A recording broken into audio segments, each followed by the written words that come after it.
شاهرخ سعیدزاده پسر عبدالفتاح غایب رئیس خدمات گمرک اجرا کننده وظیفه سردار ریاست کافتوکاوی جنایتی وزارت امور داخلی تاجیکستان تعیین شده است.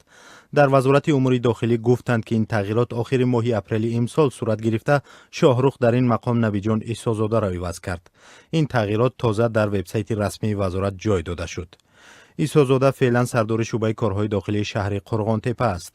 شاهرخ سعیدزاده در گذشته در مقام معاون سردار ریاست کافتوکاوی جنایتی وزارت کارهای داخلی کار میکرد. این پسر عبدالفتاح غایب که رتبه معیار ملیسه را دارد 31 ساله بوده از سال 2012 باز در نهادهای حفظ حقوق کار میکند.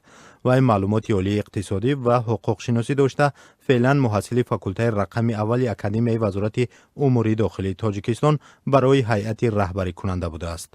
وبسایت وزارت امور داخلی تاجیکستان میگوید که شاهرخ سعیدزاده با نشان سرسینگی کارمند بهترین اپراتیوی سرفراز شده است. شاهرخ سعیدزاده از نمایندگان جوانان طلایی که فرزندان منصبداران بلندپایه تاجیکستان را در بر میگیرد میباشد.